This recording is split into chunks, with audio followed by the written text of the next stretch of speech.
Hey, welcome to the very first edition of TxD Talks. I am super excited to be joined by the one and only Chris Lambert, CEO, founder, executive director, and all the cool things at Life Remodeled. Also building a very cool organization that's going to help nonprofits go to the next level.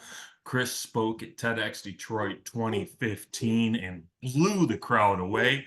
So we're going to jump in at what he talked about, what that talk was like, and also what he's doing now. And I'm guessing it's creating more magic in neighborhoods in Detroit. Welcome, Dr. Chris Lambert. Terry Bean, brother, great to be with you. And yeah, it's been an epic journey since TEDx Detroit 2015.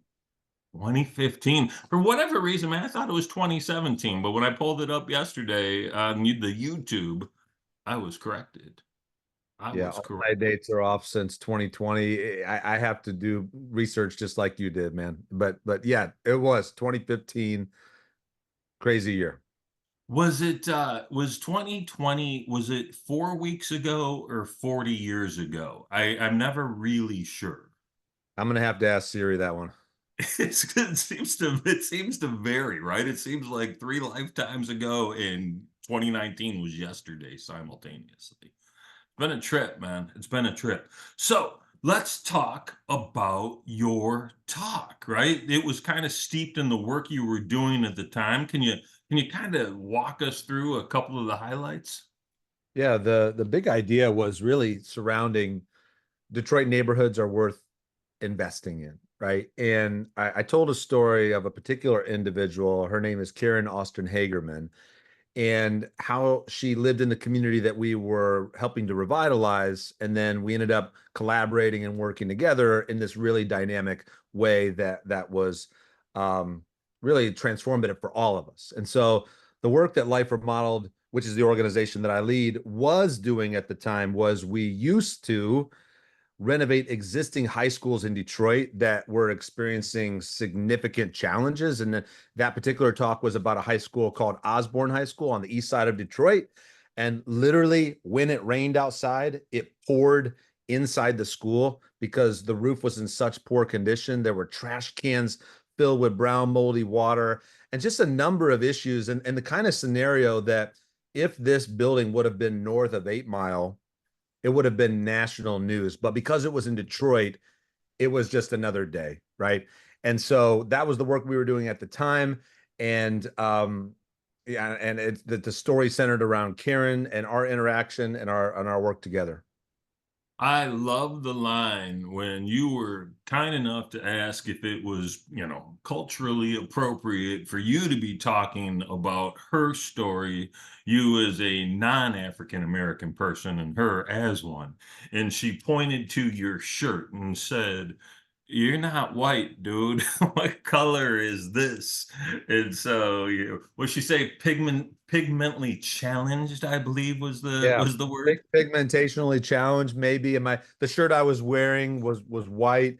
And the reason I also felt led to bring that up was because Karen was sitting right next to me, and before I gave my talk, I think I was the last talk. Yeah, it was the last talk of the entire day. There was a talk earlier by two individuals, one male, one female, who were both persons of color, and their talk was about how white people should not be telling their stories as persons of color. And so Karen and I heard this talk together, and I said, wow, Karen, I know you've already given me permission to give this talk, but now that you've heard what you've heard, do you have a different feeling? Because I can change the talk right in a matter of a few minutes. And no, that was the response that she gave. Yeah, thank you for bringing that context in because that was an important piece of the story. Listen, go watch the video. It's inspiring. Again, Dr. Chris Lambert, TEDx Detroit 2015. You pump that into YouTube, you'll find this talk and you'll smile and your heart will be warmed and your belly will be filled. So that was super cool. So some questions about you getting on stage. Two of them. Number one, had you applied before? And number two, How long did you practice your talk? I think aspiring speakers might want to know answers to that. I had not applied before, and it was actually brought up to me by a leader at General Motors that encouraged me to apply. And of course, I was very familiar with TED and TEDx Detroit, and there was an aura around it where I never saw myself being able to be on that stage. And so when someone from General Motors suggested that I apply, that gave me the confidence.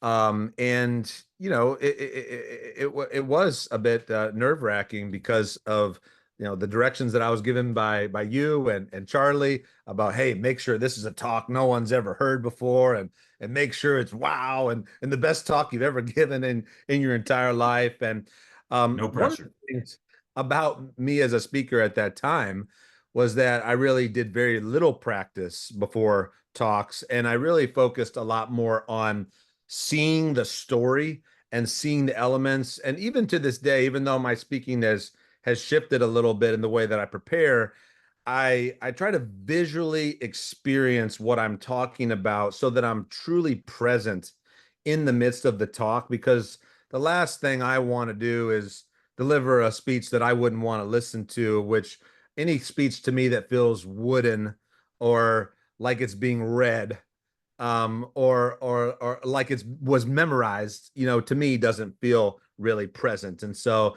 I don't remember how long I practiced, Terry, but because it was so story based, it, it wasn't something that I needed to write out or script out, but I did bullet point the major transitions of the talk. And that helped me to stay on time, because that time limit piece is really important. I can't remember who said this quote, but the quote was something to the effect: if you want me to speak for 60 minutes, I'm ready to do it right now. But if you want me to give a 10-minute talk, that's going to take me a few weeks. Mark Twain famously quipped, "I would have written you a shorter letter if I had more time." Hmm. It's like such the same point, right? It's real easy to blather on. It's real difficult to narrow it out. So I love the idea that you were willing to change the talk sometime between lunch and 5:15ish when you got on stage. How did it, like, what do you have any idea what you might have filled that story in? Because that was 4 or 5 minutes of the 9-minute talk. One of the joys of the work that I get to do is there are many, many, many, many stories of life transformation, including my own. I'm learning just as much, if not more, through the work that I'm doing than people that we are so-called serving. We're partnering with community members, and so there were a number of other stories I could have called on, but um, the story with Karen was the one that we had both discussed and prepared, and so when she fully affirmed, even after hearing that talk, that gave me a lot of confidence as well. Because look, as a white guy who, I fit all the privilege boxes, right? Cisgendered, heterosexual, male. I call myself a Jesus follower. I don't call myself a Christian, but I guess I would like check the Christian box, right? All the things that are associated with privilege in America.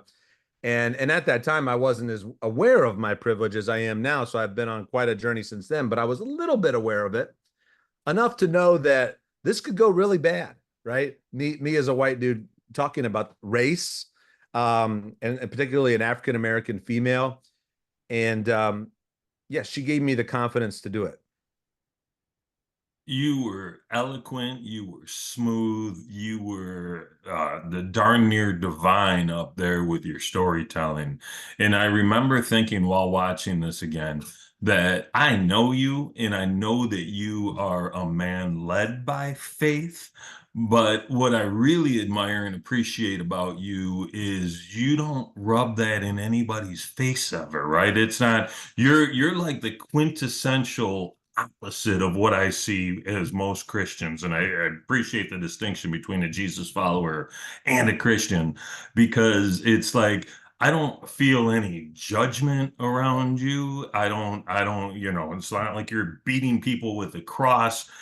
But you were like a pastor for years. That's kind of where Life Remodeled stemmed from, right? It did. It did. And that means a lot to hear you say that, brother. I'm on a journey of love and lifelong learning. And but thanks for the words of encouragement. Yeah, dude. No, it's so cool. And I tell people when I speak, I'm a conduit. I'm just channeling what the room needs to hear in that moment, right? There's no practice because I don't know what I'm gonna say. Even if the slide's behind me, I'll speak to the slide, but with the intention of filling the hearts and minds of the people in the room. So you and I have that similar thing in common. I love that. So you found out several weeks before the event that you were speaking. You probably found out a week or two before the event that you were closing it. Did it live up to the hype? Was being on the red dot, which technically I don't think we had at that event, but was being up on that stage everything that people had made it out to be? It was electric, and the venue was the Fox Theater, Yeah. which I've never been on that stage before. The audience was, I believe it was sold out. I mean, you can confirm that. To me, I didn't see any empty seats. And being in Detroit and speaking in the city where I live and love, and especially at that time in history, this was 2015, where Detroit was just starting to experience this very palpable renaissance, revitalization, like forward progress. And so when I'm talking there about a subject that people are now very invested in because people are really, again, starting to believe in Detroit's comeback or future of trajectory of really growing significantly. There was just a lot of energy in the room, and you could hear it even in the video, right? You can hear people engaging and clapping. And again, I think it had less to do with my ability to speak, as you said, eloquently or whatnot, more to do with the subject matter and the stage itself, that people were coming there to hear contagious ideas, right? And that was becoming a contagious idea. And now it's very contagious. At the time that I was delivering it and where we are today, so much has happened in the city of Detroit where that momentum has continued on a hockey stick effect that's really exciting for all of us in this region. Was down at the Aretha watching a jazz concert a couple of nights ago, and my brother spends half of his time in China with his wife, who's from China, and the other half here. And they hadn't really been down aside from maybe to a Tigers game. And so driving around, seeing all the different things, we went to Moot's Pizza before going, and they were just blown away by the changes. They haven't been down there in 4 or 5 years, Yeah. right? And it's like a whole different vibe. So, anybody that's still talking smack about the city of Detroit, get the heck out of the house. Go check it out, right? It's like it's a 60-year long renaissance that, speaking of hockey stick, in the last 10 years, 7 years has just absolutely been a chart buster. Hey, and let's not forget about our Lions. We're no longer That's the laughing stock of the NFL. We're the real deal right now. We got everything lining up, man. Everything's coming up, Detroit. I love it. So, in the old days, revitalizing a neighborhood, fixing up some blighted houses, getting rid of the trash on the street was all part of the world. You moved into doing some high school renovations. You talked about that with Osborne. I know you've done amazing work at Durfee, and created the Durfee Innovation Society. So let's talk a little bit about now with DIS, and then let's talk about the other things you're doing now, and then what's next? So you just told the story of, you said your brother, right? That you Yeah. just, the Aretha, and all that electric energy happening downtown Detroit. But as you and I know, Detroit is a city of 139 square miles. Downtown and Midtown has really been the concentration of the major revitalization efforts, which is only 7.2 square miles of the city. And still, that story of revitalization is very much yet to be really realized in Detroit neighborhoods. There's so much work that needs to continue to be done. And so Life Remodeled has been on this trajectory of trying to figure out constantly what can we do that's going to create sustainable, equitable neighborhood revitalization that lasts. And so our strategy has actually evolved quite significantly since the TED Talk that I delivered in 2015, where we used to only invest in a neighborhood for 1 year. We would invest about $5 million into the school building and into the surrounding community. And then we were out, and then we would go on to the next neighborhood. Well, in 2016, the school district was closing a school building and moving the children into the high school next door from a building that was an elementary middle school. And they asked us to acquire the building and repurpose it. At first, we said no. Then we thought about it and we ended up saying yes because we realized we could have more sustainable, lasting impact with this project than anything we'd ever done.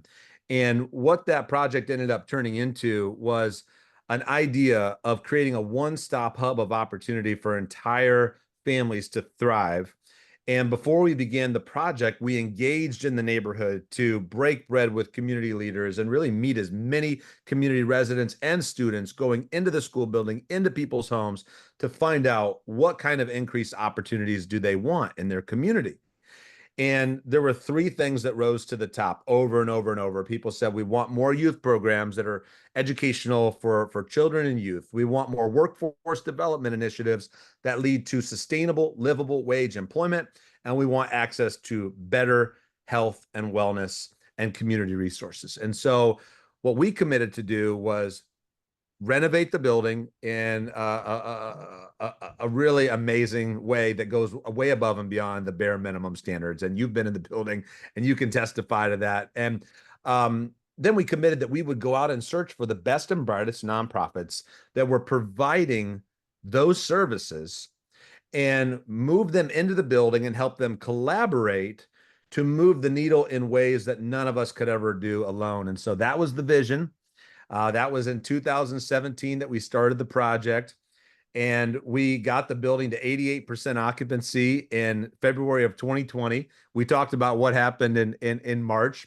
Interestingly, we grew during COVID, and we ended up filling the building to 100% occupancy by May of 2021, because what happened was when people didn't want to travel very much during COVID and they realized that all of these resources were in one place, it actually put the Durfee Innovation Society, which is the name of the building because the youth renamed it that when we repurposed it, it put it on the map. The place is now exploding. And I'm excited to report, Terry, that as of this year, the surrounding community around the Durfee Innovation Society has the lowest crime in all of Detroit. And Gallup Research did a survey in Detroit last year where they surveyed thousands of Detroiters across all 139 square miles.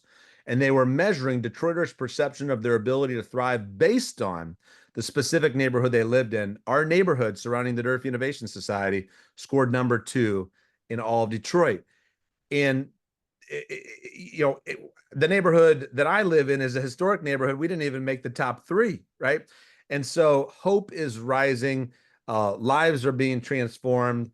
We've learned, like I said, just as much from the community, and it's been this very transformative journey. Listen, I'm excited I'm announcing this. This is like breaking news. We're doing the TEDxDetroit Draft, right? Where past speakers are going to announce the 2024 speakers at this really cool spot called Durfee Innovation Society with you. And I'd like to invite you to be one of the guys that announces the speakers that's coming up. So I don't know. I'm gonna have to think about that. I'll get back to you, and my answer is absolutely yes. Let's go.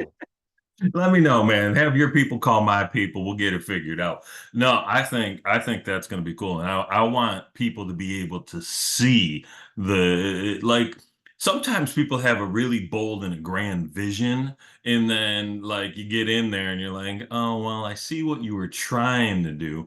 Man, y'all didn't miss a mark from the hallways to repurposing the swimming pool to even the positive messages going up the steps and just the amazing organizations that you're surrounded with inside of that place. Top shelf.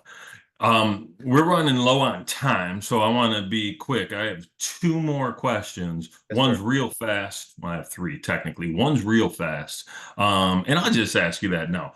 You know, I'm not the only one wondering this. What's up with the hair, dude? What's going on there? What do you got? Yeah, when I was 12 years old, I was struck by lightning, and ever since, this has been the look. No, I'm kidding, but I did this my senior year of high school, 1999, and it was pretty cool back then. It's hasn't been really been in style for the last couple decades, but fashion is cyclical, and I'm ahead of the curve, and I'm going to do everything I can. Terry, we still got some we can work with. I can take you to my salon and you can help me with this cause. We'll bring it back. Dude, I had to bleach back hair at this point because that's about all I got left, man. That's awesome. Thank you for that. Next Level Nonprofit is a book, it's a movement, right? It's all the things that you're working on now and next. Give us a minute or so about that. So we discovered through the School of Hard Knocks some principles that really dramatically changed our organization's trajectory, right? I committed some epic failures as a founder CEO of Life Remodeled in the early days. And I hired people with red flags or yellow flags that I didn't know at the time that they were that. But now that I know what I know, I would have made very different decisions. But it was my responsibility to know better. We had a strategic plan that looked good on paper, but it wasn't operationalized. We didn't know how to develop people or really create an incredibly united team. And over time, we discovered these principles that we've now translated into the nonprofit sector. And I wrote a book called Next Level Nonprofit that makes this available to organizations all over the country. And now we've actually coached organizations to help them scale and grow, 14 in total.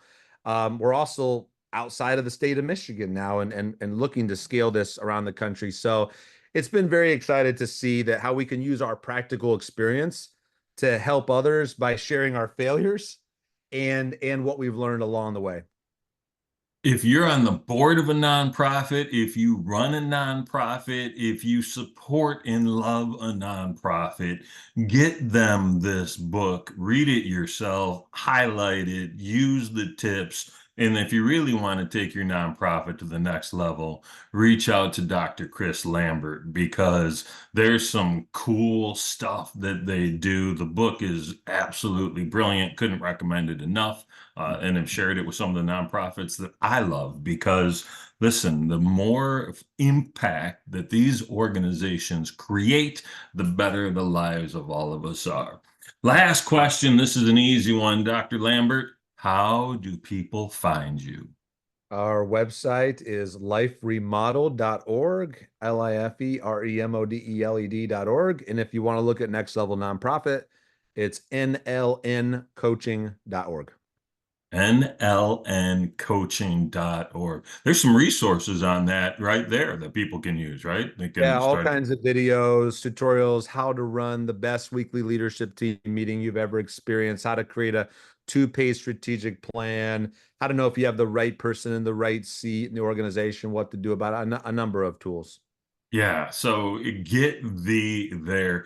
Dr. Lambert, thank you for sharing time and space and kicking off this series. Can't think of anybody better to do it with.